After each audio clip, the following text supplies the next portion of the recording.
And we're live. Hey, welcome. Thank you for joining us tonight with Escaping Burnout. You'll learn about the signs of burnout and how to escape it. I'm Alex Barker, the founder of the Happy PharmD, where we're fighting for pharmacists to love what they do. We are, if you don't know, we're a career coach firm that focuses exclusively on helping pharmacists create better careers and futures and new career paths. I love, but it wasn't always that way. I was burned out in my past, and we'll get maybe into a little bit more about that as we share some stories tonight of two pharmacists and their journey of how they discovered they were burned out and getting out of it. And I'm glad you're here because this is a topic that everyone's talking about. I believe the Attorney General just posted like a brand new plan about well-being, fighting burnout, and how it's affecting so many healthcare providers. You know, the only way we know how to solve burnout at this point is by talking about it. And we can only begin really to understand first how it was caused, and more importantly, how to escape it. 6 years ago when I started the Happy PharmD, it was kind of all about burnout because that was my journey. It's what I went through. And now it's so much more than that. We're a team now of 20 people that is focused exclusively on unlocking pharmacists' potential and helping them escape burnout and find careers where they feel inspired again. At the end of this webinar, I'm going to give everyone an opportunity to work with us if you feel like that is the next step in your career to launch you into something that you actually love. You know, I want to open the gates to assist you and just like thousands of others to unlock potential. It gets me really excited because the stories, I've talked with both of these pharmacists beforehand, so I have a little bit of sneak peek about their journeys, and I'm excited that I get to share that with you today. So without further ado, I want to introduce two pharmacists that I'm really proud of where they're at today. In no particular order, Dr. Tulsi Shah and Dr. Melissa Turner. Hey guys, welcome. Hello. Hi there. Glad to have both of you guys here tonight. So Glad to be here. you and I talked a little bit more about your story, and there's so much to share. There's so much to say, but I would love to hear, let's start with you, Tulsi, first. What was going on in your career when perhaps you felt, maybe you didn't even know you were burned out? I don't know. Tell me. What was that? What was going on? I don't think so. Good question. I do not think I thought or realized I was burnt out from my job because I was attributing it mostly to the way I was just feeling in my personal life and personal circumstances. And I just thought that the job was contributing to that. But what the Happy PharmD helped me learn and realize is that I was indeed feeling burnt out, specifically in my career and in my job. When you were working in that role, did you have a feeling like there was work overload going on, or was it stressful? What was going on specifically? And I apologize in advance. I'm a little nasally right now. I'm sick, but Yeah, thank you for joining us, though, despite your. I think I think you can still understand me, so that's good. What was I feeling? So I think that I felt overwhelmed with tasks because I never felt like any task was, I never saw a task complete itself or saw the end result of a task. So it was hard for me to feel satisfied with the work that I was doing because I would do a project, but then I never really felt or saw an impact or got feedback about it. So maybe it wasn't so much about the amount of work, but it was the work specifically that I was doing and not feeling satisfied with it. So we know from workplace literature that one of the causes of burnout is not ever feeling like you're getting ahead or that you are are actually accomplishing something. As soon as you complete one thing, it's like 5 more things were added, right? 1 + 1 = 3 in the worst way possible. When you were going through that, what was it like to work in the setting where you were at? What was it like to work? You mean not like feeling like there's 1 + 2 + 3 and then you just keep going? Yeah, what was it like? Um, it made me feel like I was not a good pharmacist and that I did residency training, but that clearly I didn't know. I felt like I didn't learn anything or I didn't know anything. So I was doubting myself a lot. It was my first job. So I thought perhaps this is just how it is. Like this is just how it's going. I didn't know have anything to compare it to. So I was Mm. feeling a lot of confusion of, oh, I guess this is how it is. Well, that kind of stinks. Like I guess I'm just always going to feel unqualified. So I think it resulted in a lot of self-doubt and eventually affected my self-esteem in the workplace and outside of the workplace. Laura LaCarrie, who is a good friend of both you and I, is here, and she said that satisfaction or lack thereof is so important. I thought being a pharmacist was going to be satisfactory enough, and I think I can relate when you're in a state of feeling like you can never get ahead. It seems like the problem is within you. Um, but from what we know in the literature, burnout is always a factor of the environment. It is a lack of accomplishment. It's a lack of support, both for management, but also your team and work overload. Now, I think that that's what a lot of people feel is the cause of a lot of their burnout. And Melissa, if I'm not mistaken, I believe that that was a factor for you when you were going through burnout. Yes, definitely. So uh, I relate a lot to what Tulsi was saying in that working in, for me, a retail setting where I would go in early, I would stay late. And I know that was my choice, but I couldn't not do it because I just wanted to get us out of the red. And it it just hurt that I would continue and continue and continue, and we would still always be behind, or I would get us out and then go home because my shift was over, and then come back and we're right back where we were or even worse. And so it was just so frustrating to continue to give and not see really a return, to feel like your management and your team definitely did not always support your efforts, and sometimes you felt like you were doing it by yourself.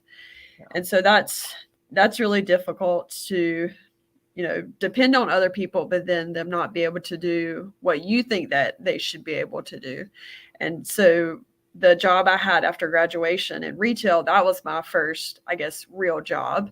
I'd worked other jobs, but as a pharmacist, that was it. So yes, that was all I had to compare it to. And I was like, I am, what is wrong with me? Why can't I keep up? Why can't I let this go? Why can't I turn my brain off and stop thinking about it? Why can't I not have nightmares about the things that have happened or things that I think might happen?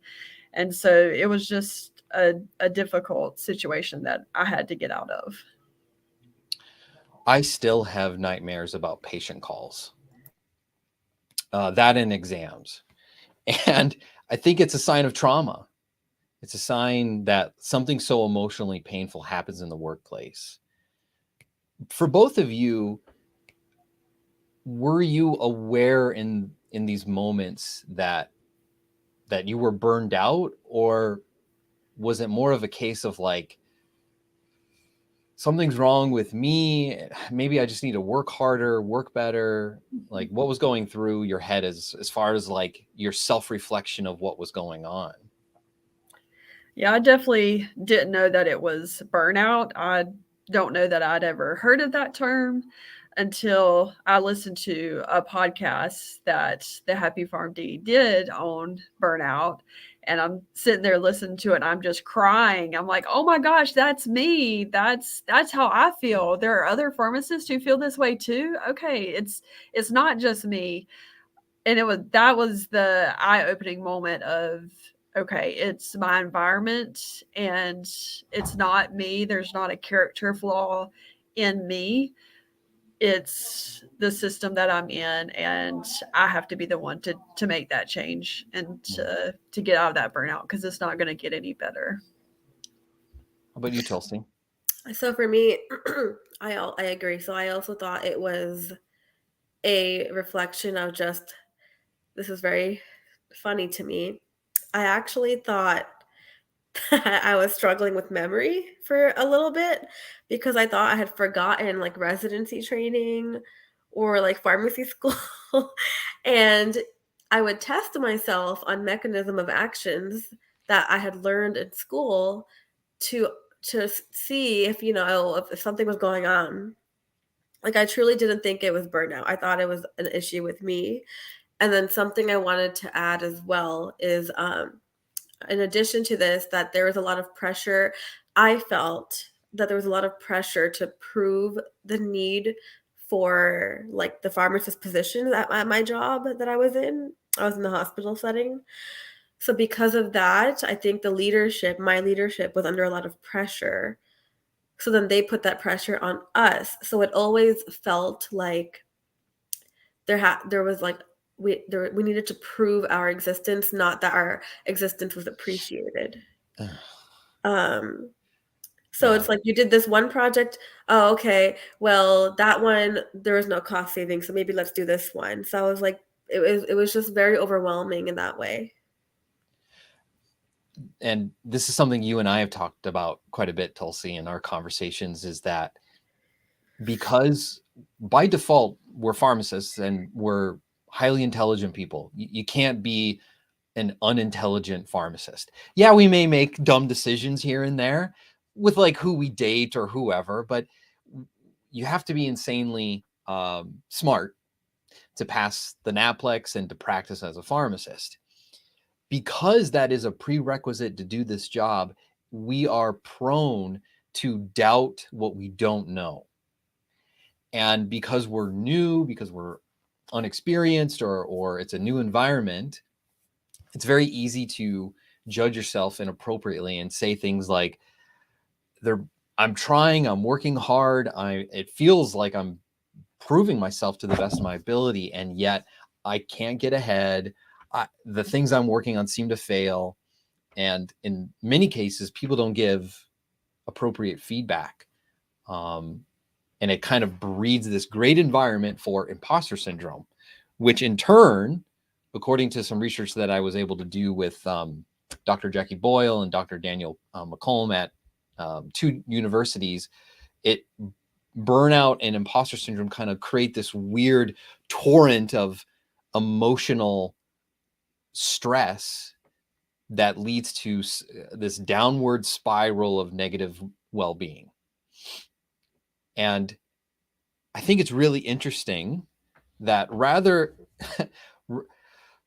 it's sad, not interesting. It's sad to say that we look inwardly and we blame ourselves for the burnout condition versus saying, maybe it's the job. Maybe it's where I'm at, and maybe it's not me. But I think that's a part of our professional identity, right? I don't think we always tend to think about what are the circumstances versus I seem to be the common factor.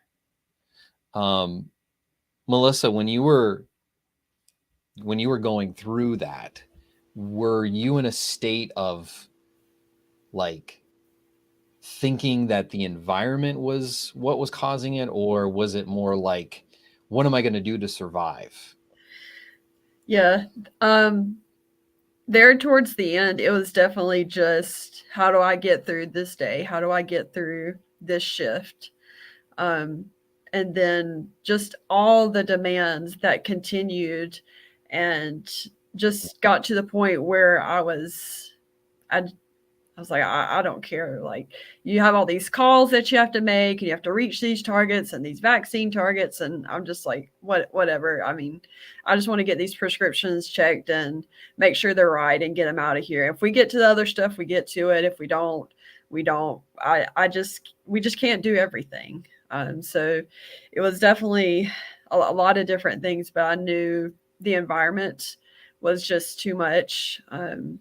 Having to stand for 8, 10, 12 plus hours without adequate breaks. But everybody else in the pharmacy gets them. They have to take them, but not the one person who is responsible for making sure that no mistakes are made. Because if we miss something, we could potentially harm somebody or worse. So I just knew that environment was not conducive. And then going through the Happy Farm D and the tools that y'all use with pharmacists and the things, I finally realized why it was not just the environment, but I'm the type of person who likes to think and do some research, which is the position I'm in now. Why I like it so much, I can read guidelines and go to LexiComp or wherever it is and sort of formulate my answer before I meet with the patient, rather than just having to rattle stuff off. And like Tulsi said, I just couldn't remember it all. My brain was just like going in so many different directions. The phone is ringing, drive-throughs going. It was just too much. You couldn't think, and so. Yeah, it was a lot. When I was burned out, it was, a powerful moment for me when a patient called me at the end of my shift, and like I was filled with a little, I would say, hatred, not of the person, but just like that moment. Like, I don't want to be here. I just want to go home. I don't want to be a servant of someone. I want to focus on me. But in that moment, I was just so fed up. When I think it's interesting that for some people, like, they learn to deal with it, with burnout. It's almost like we're conditioned to the environment, right? Where you're placed in an environment for so long, and you kind of become numb to the pain, and you just learn to deal with it because you learn and you think, everywhere else is like this. Do you feel like that conditioning happened to you, both of you, in the work environment you were in? For me, I think it did not. I think I was told by people who were older in their careers who were working in the hospital. So like I had like work parents, I call them, who were much older, and when I would come in to their office and I would say my concerns, they would say, it's like this everywhere, or oh, it's actually pretty good, um and I couldn't take that for an answer. And I just knew that there was more out there, especially um just because I had seen so many different types of things. Like, I felt more recently at that time on the internet or on LinkedIn of people doing different types of jobs with their PharmD. Mm. So it did not get to that point for me, but I do think it's important to state that there were people who were uh, promoting almost that type of mindset. Yeah. Yeah, it's happening now. There's definitely a lot of subcultures, particularly in like the business side hustle type communities, where it's like constantly pushing people to work hard, right? Or if you're looking forward to the weekend, you're in the wrong job, which is like, what? Get out of here. Like, life isn't all about work, you crazy nut. I'm looking at you, Gary Vaynerchuk. Sorry, picking a fight. I'll stop. Melissa, how about you? Do you did you have the sense of like the conditioning happening to you? Um, I felt very alone. Um, but my story was just me and the pharmacy manager. I had friends from pharmacy school, um, but I didn't really have anyone that I could go to talk about my situation and how I felt to see if it was just me or if that was the way that it was. Mm. So I think that contributed to the burnout as well, just feeling like I was alone and questioning at one point, why did I do this? Why did I go to pharmacy school for all these years? Why did I spend all this money? And so I didn't have anyone to go to or have anyone that told me this is just how it is. But I had been on LinkedIn for several years looking for a new job. But all that I saw at the time were things that I was already doing or things that required hospital experience, which I didn't have, or a residency, which I didn't have. So again, I just felt alone and like there was no escape. I'm And I curious. wanted to point out something, if that's okay. Oh, sorry. Go ahead. So I want to point out that, Melissa and I are both here talking about our burnout, but we had it's interesting to me that we had extremely different, I guess, work environments because what the logic and like the constant, my work environment was not like that at all. I had my own office. I could eat lunch whenever I wanted. It was extremely flexible and not demanding in that way at all. So Mm. even though that was a positive aspect, I still had burnout based on other things.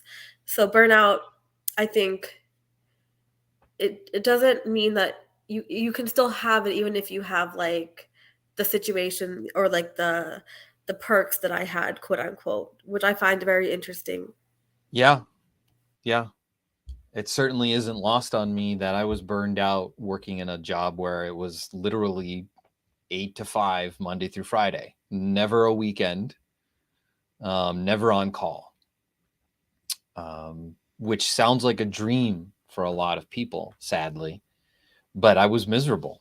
I was not happy. I was not fulfilled. I did not feel like I was accomplishing things. But all this doom and gloom, all this burnout stuff it weighs too heavy.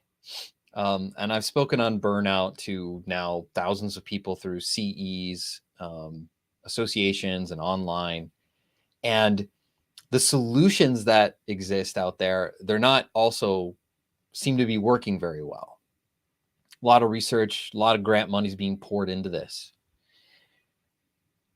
And while I'm not here to fight burnout or fight organizations that are causing it, I'm here to fight for the individual pharmacist to escape that burnout. But what I think is really interesting for both of you is that although your situations were different, there was both within you kind of like the spark of, I can do this, I can get out of this situation and into something better. Tulsi, can you speak to like that spark? Um, the spark, I think, for me was when I'm trying to think of like what or the moment because for some time I think there was fear. I didn't know I didn't know what it was like to get a second job. I didn't know what it was like to leave your first job. So I was I think I was scared Mm. at first as well. I didn't know how to approach that whole situation. And then, so that was the first hindrance. And then the second hindrance was the self esteem factor. I didn't think I could go anywhere else, so I should just stick with what I have, type thing. But then the spark came, unfortunately, but this is what has to happen sometimes. You have to hit rock bottom, I think. Sometimes, not, I'm not saying it has to be, but for me, that's what it was. it came to a moment where when I called Happy Farm D and I said, I hate being a pharmacist. And if I hear the word pill one more time, I'm going to explode. And that is a direct quote. And that was my spark that I couldn't take it anymore. And I knew that I could not. There's just something that happens, I think, within you sometimes, and you just know that there has to be a change. Um, and in that moment, I also felt like I had this energy that was always probably there, but I was finally able to, you know, bring it out. That I was able to. I realized that I think I can do this. Like I think that I will have the ability to do this, and I believed in myself because I think what happened over time. I'm sorry for the long rant. Is that my confidence was degraded so much that it almost brought confidence for me Mm. to stand up for myself. We'll get more to that transformation here in a second. Melissa, what was your spark to move past burnout? As I mentioned, that podcast talking about burnout, realizing that I was not alone and that I could make a change. That was the point where I was like, I have to do this. And I had both me and my husband had lost 5 family members within 2 years, between both of our families. So I just really came to the point where I can continue working and giving of myself, and I'm making great money, and I have a nice car and a nice house and all these things, but at what cost is that to me? And so I was like, I can't keep giving and giving. And I'm losing time with my family and my friends and not being able to go to church like I want to. So I have to make a decision what's more important, my relationships, my time, and or this job. And I realized it was my family, my friends, and my mental and physical health. Because I felt like if I just kept going and giving and doing, at some point, I think something bad would have happened to me. I don't know if I would have had some sort of breakdown or something, but if it would have been mental or physical, but it took a toll on me. So I had to make a change.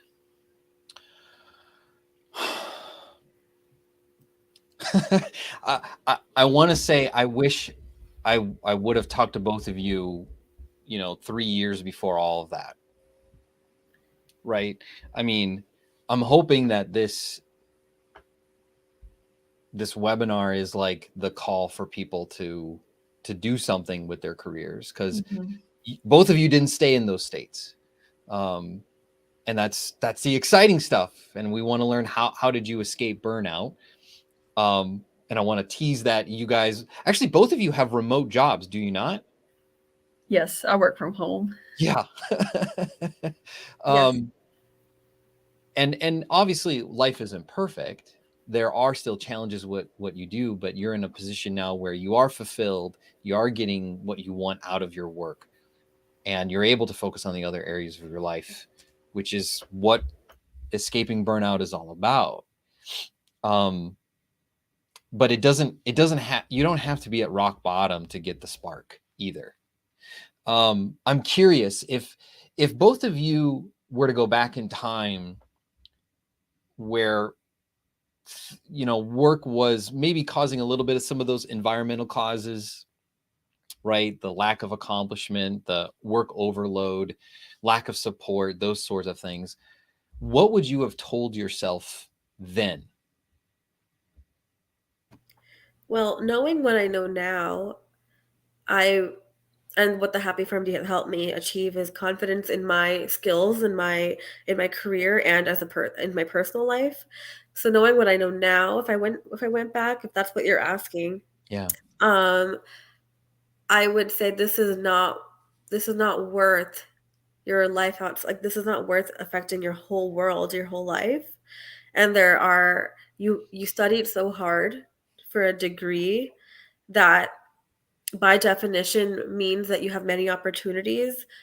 So explore yourself and explore them, and like it's not worth it. I would tell myself that you are capable and you have skills that you might not even know that you have, and someone out there will be a perfect match for you. It sounds like I'm a dating website, but I'm Yeah, talking about as a side hustle, I'm also a dating coach. yeah. Right. Yeah. That's not true. Not true. Melissa, how about you? What would you have told yourself? I would echo the same things, tell myself you are worth more than this. You're a smart person. You went to school for 4 years. You have a wealth of knowledge and you have a desire to help people. And this environment that you're working in is not letting you use all of your skills and capabilities to their fullest extent. And you are capable of so much more than what you think you are. Um, I left in my retail job in May of last year. So it's been about a year and a half. But even the things I'm doing today, if you would have told me even a year ago that you would be doing that, I would have said, no, you're crazy. I can't do that. I won't do that. But here I am doing it. And yesterday I had two different people call me a go-getter, and I'm like, no, I'm not. But they're like, yes, you are. And I'm like, okay. I think, yes, my years in retail were terrible and awful for the most part, but they motivate me to keep going. Being an entrepreneur, having my own business now, it is not easy. Like you said, there are some bad days. There are some days things don't work out, but I reflect back on my experience and know that those were bad days. What you're dealing with right now, you can get through this. You got through that for years. You can do this now, and you can keep going, and you'll accomplish things that you never thought were possible. People are agreeing with you in the chat. I don't know if either of you see it, but Brady said you are worth more than this should be written on a post-it note. Absolutely. Doesn't matter where you work. Yeah. Yeah, you're a professional, you're a doctorate level person. Even if you have a BS farm, because I know a lot of people have BS farms and they think they're not as good as PharmDs. You have as much experience, if not way more knowledge than the new PharmD graduate. So you're a professional and you should be treated as one and not just a tool for a company to just earn their means of what they need. So I jumped ahead a little bit earlier. Probably shouldn't have, but you guys escaped burnout. It was quite the journey to get to where you are. And I want to say congratulations to both of you. I've talked to you guys outside of this. You've told me what life is like, what's going on. It's very, very cool. If you could give us a snippet about what you do now and what it's like in terms of workload, challenges, support, those sort of things. How about you, Tulsi? Thank you for the congratulations. So I have been at my new position for 1 year and 1 month now. I am a I am completely a different person when it comes to well, first of all, I love being a pharmacist. I'm proud to say I'm a pharmacist. I grew up in a family of doctors who unfortunately always just didn't really understand what pharmacy did, and now I feel confident enough to feel proud in front of them and be able to really say the impact that I am able to make. So my current role now, so I just, for some background, I'm a PGY2 trained clinical pharmacist. My first job was exactly what I trained to do in the clinical world. But now I have transitioned into a managed care role. But it's a little bit of a different type of role, the clinical role within managed care. I work for a Medicaid plan, which is my client. And with this plan, I focus on clinical initiatives, and my title is a clinical consultant. So senior clinical oh consultant. yes, Thank you. See, Senior. happy PharmD still cheerleading me on. So Which means you're getting paid more than the juniors, right? yes, I guess so. So senior clinical consultant.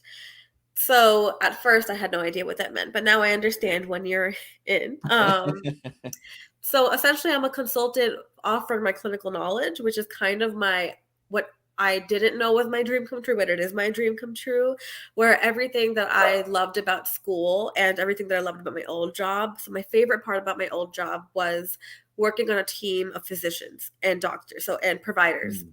So other providers. So I love working with different types of experts and us all collaborating together to make the best outcome for a patient. So in this position, I work directly with providers. I'm in the provider engagement department, and I work on different initiatives to improve outcomes in a broader sense. So it's a public health sense. So, in my old job, it was in front of me. I saw the patient, we would administer something and I would see the change, which is amazing and great. However, this position, I'm able to see an impact on a much broader scale, and it feels very special. Some things that I'm proud of as of recent is that I'm working with some CDC grants that the plan has. So we've been having some meetings with the CDC, which is very cool and fun. So it's a lot of exposure to different areas. Very cool. And then what's the work-life balance like? If you don't mind asking. so it's very flexible I think because I feel very supported and trusted by my boss. So one of the first things during our training that she told me was that, this is not a job where, I mean, she can't technically literally watch me because it's work from home. But, there are many jobs where they monitor your online presence and you have to clock in.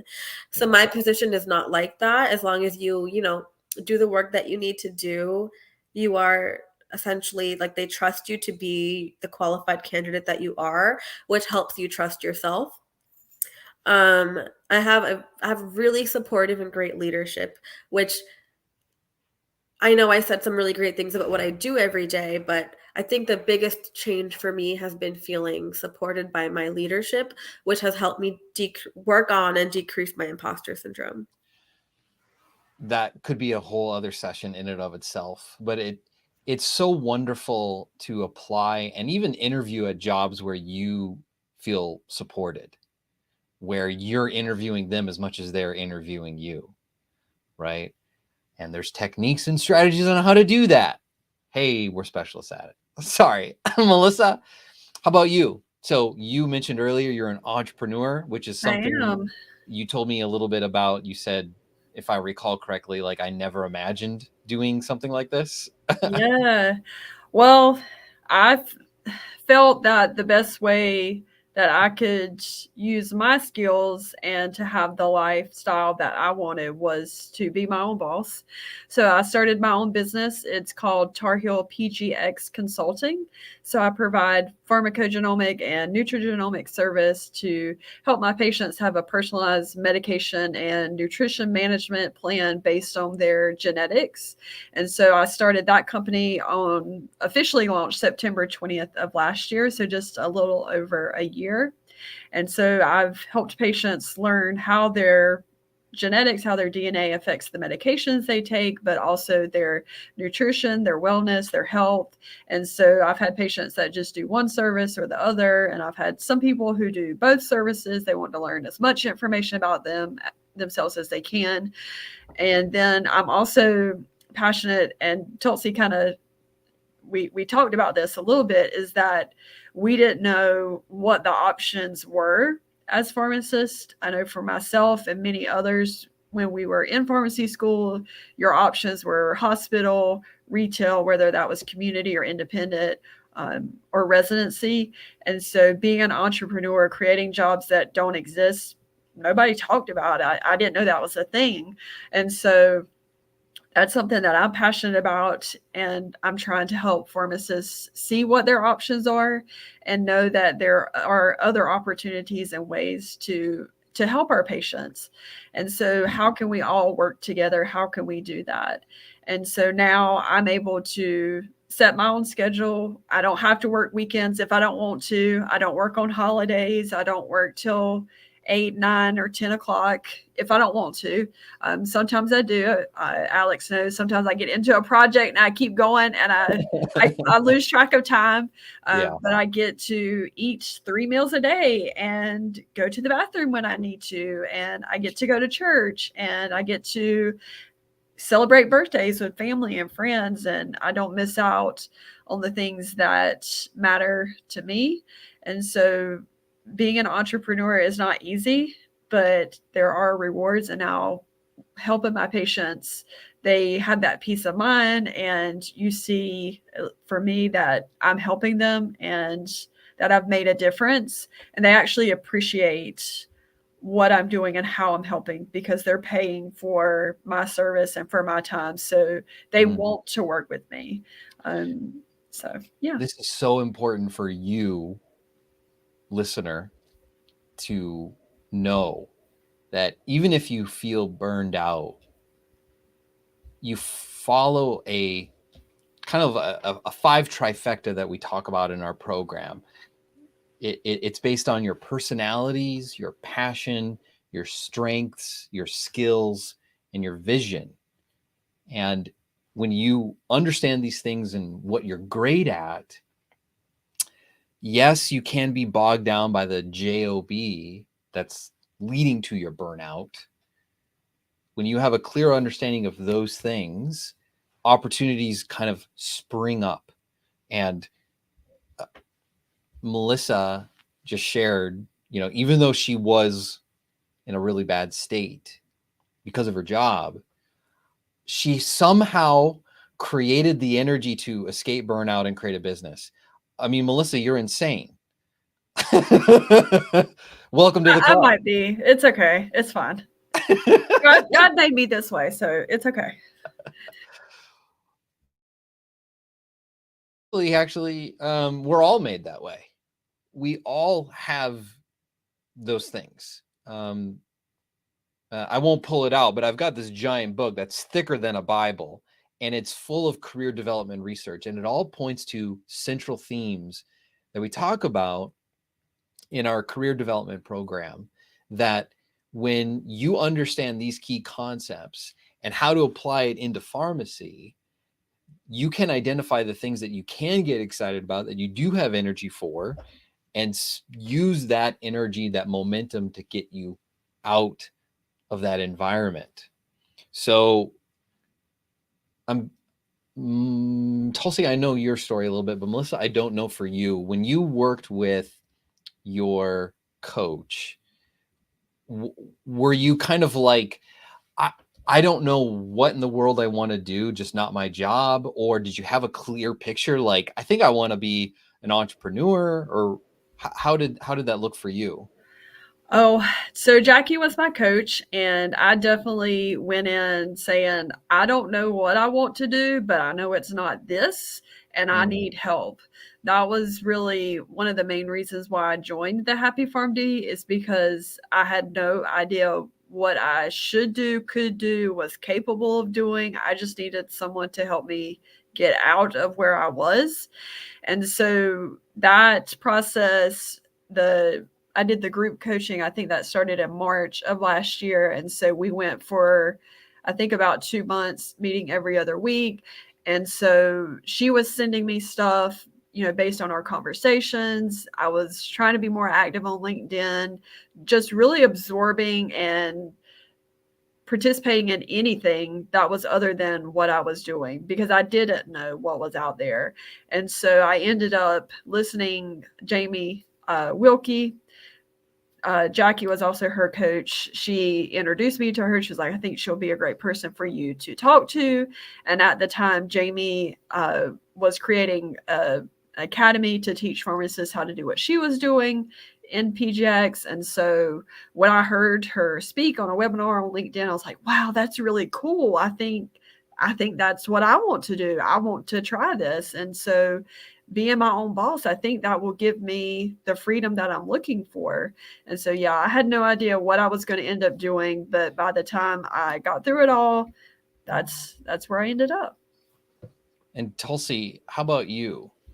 I sounded like you had a better picture of like the aspects of work of what you wanted, but did you have a clear understanding of where that would be?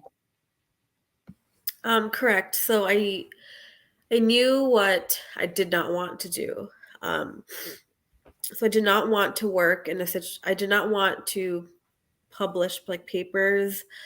I didn't want to always have to read like a bunch of, I didn't want to have to read a lot of literature Hmm. all the time. I think I was just I felt like I did it for 20,000 years. Um Yeah. So I did those are the things I did not want to do. So I went to my coach, who is Laura, who's amazing. Um, and I said, these are the things that I don't want to do. These are the things that I'm really good at and I don't want to lose. And I did not want to lose working with providers. I love doing that. Um, and that's what I kind of went with. I kind of wanted to be a drug expert, clinical expert. Hmm. Um, and I didn't really, the Happy PharmD helped me figure out what kind of roles exist that could help with that. I didn't know either. Only thing that I knew about, as Melissa was saying earlier too, we're not taught. So since I did residency, I only knew that, and then the only other thing I knew was the fellowship route, which is industry. Hmm. So I came in only really knowing about industry. So I only really knew that there's like MSLs, Hmm. Yeah. but that's all I knew. And that's a heavy competition route, and I'm glad you didn't take it. Not that it's not impossible. Actually, Laura, who's here, giving you a lot of love, Tulsi. I don't know if you see the comment. She's been very boisterous on YouTube. Oh no, they go away too fast. So I don't. Are they like saved somewhere? I'll show it to you afterwards. But Okay. but it's not impossible. I know Laura for a fact just helped a client get into an MSL role, but the problem right now that exists in that market is that it's viewed as like the sexy hot thing where everyone wants it. It's remote. You get paid lots of money. But Exactly. That's how I was promoted when I was in pharmacy school too, oh yeah, which is not even like that was like 8 years ago. So that was no, yeah. no, and it's not always the case. I mean, sure, it's the case in some, but not for all. So just to recap, what I think is encouraging I hope encouraging for you watching this, wherever you're at in your journey for burnout, you're not in a condition where you cannot escape. You haven't been conditioned so hard that you cannot learn how to position yourself into a new role or a new path that you may have never heard of. But if there is one thing that the environment that you're in right now wants you to do, is to continue doing the bare minimum to do the job that you're doing. They are thrilled that you're there, because if if they weren't thrilled, they would get rid of you and they would hire someone else to do a job, maybe for less money. But as long as you're doing it and you're not causing them any problems, well, then it's fine. And from actually a white paper that Jackie and Janan Sarwar are about to publish, we found that through our research on burnout that very few pharmacists even use the resources that are available by employers because, well, who has the time? And we know for a fact in other literature and other studies that these well-being services that companies provide, while great intentions, typically don't fix the environment. They are geared often towards fixing you. And I'm of the mind that I don't think you need any fixing. You're insanely intelligent, highly valuable pharmacist who can get any job in pharmacy. with the right training, with the right positioning, with the right branding. Melissa, Tulsi, I want to thank you both for being here and sharing your story, being vulnerable. It takes a lot of guts to admit where you were at and to go through what you went through. And I know both of you said, like, it's been a year. Would you do anything differently, knowing what you know now? I don't think so. Like I said, my time it was rough, but it made me who I am. And so I can't change what happened. I can only learn from it and move forward. And that's why I enjoy doing talks like this. Yes, it's a lot to, share and be exposed, but I'm here because someone else, multiple people gave of themselves and shared, and I was able to identify with that, and that gave me hope. And so I can't not give that back to someone else. So if you're out there listening, you are not alone. You're not a bad pharmacist. You're not a bad person. And there are multiple pharmacists here who can help you and know what you're going through. And there is hope on the other side. It may not seem like it, but there can be. It takes some work, but it's great over here. So come join us. Tulsi? I agree with Melissa, so I don't think I would. I think the way that I felt during the time is, and the vulnerability that I had is one of the reasons that I am in my position that I am, and that I was able to, receive this position. So I don't think I would change anything. But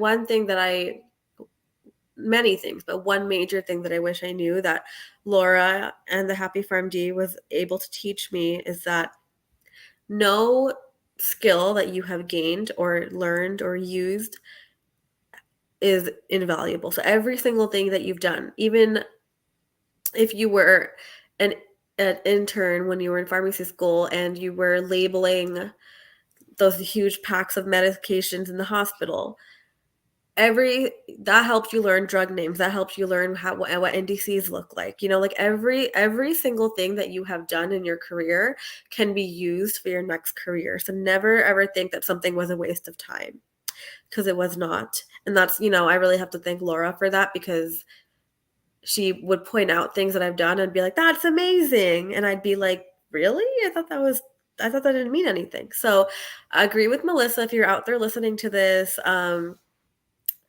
like I said before, I love being a pharmacist, and I used to think that was crazy when someone said that, and it's not crazy. So there's definitely hope. You definitely have to put in the work, but once you put in the work, it's possible, and you will be somewhere that you never thought you would be, and you'll be very, very, very satisfied.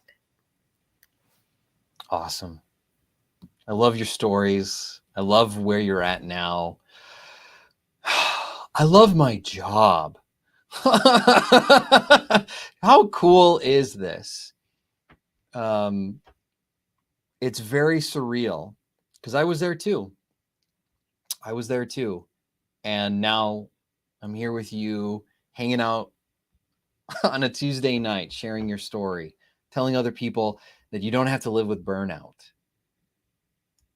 Okay, so it's my turn.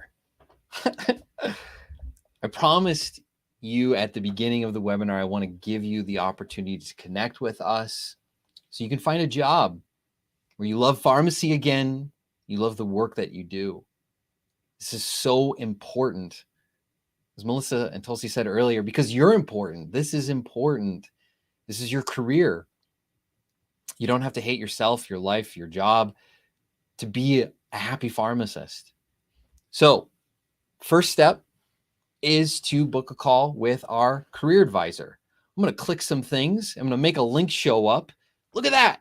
So if you just go to thehappypharmd.com/EB15, you can talk with one of our career advisors. Tulsi and Melissa, I think you talked with Eric. Eric is still with us. He's actually hunting right now, hunting season. But in that call, your career advisor, which may be Eric or Tamar, And they'll be able to assess more closely like what's going on in your career and introduce you to some options that could put you on a fast track towards reaching and exceeding expectations. Like we said with Melissa, no clue what's out there. Entrepreneur. Not in the plans, but that's what a coach can do. Help you see a potential future for yourself and come up with the plans to get there faster than you could by yourself. In this call with a career advisor, you'll learn the details of our program and we'll launch you into the next phase of your career where you're excited about work. You don't have to continue living with burnout. Let me say it louder for the people in the back. You don't have to live with burnout. Are you in a place where you're getting rejections because of a lack of experience, no residency, no certifications? Newsflash, you don't have to have those things. Research actually indicates certifications are not preferred for job applicants. That was published in a pharmacy journal. You will, however, need a plan and a strategy and clear steps to get into these jobs. So in this link, if you use this link specifically on the screen, wherever you are in the world, and I think for at least the next 2 weeks, you can get on a call and schedule it at least today or tonight, and you'll get the best price of the year. Yeah. Oh, that's funny. I just like saying that. Anyone who books a call using this link will get 25% off our coaching services. So we're only offering it once by using this link tonight. If you have any questions or concerns, feel free to reach out to me. I'm very active on LinkedIn. Feel free to send me a message. Happy to answer any questions that you may have. Even share my story of how I escaped burnout. And I know, I remember where I was many years ago, and I hired a coach to help me discover what I can do. And I haven't taken a second look back. I'm very proud of the work that we do here, fighting for pharmacists and helping them live their best lives, creating futures that they never thought possible. Thank you for watching this. I'm so proud of Tulsi and Melissa. Both of you guys, your stories are just so inspiring. I'm going to sleep so good tonight, knowing that we got to share that with the world. So thank you. And thank you, everyone, for watching. Have a great evening.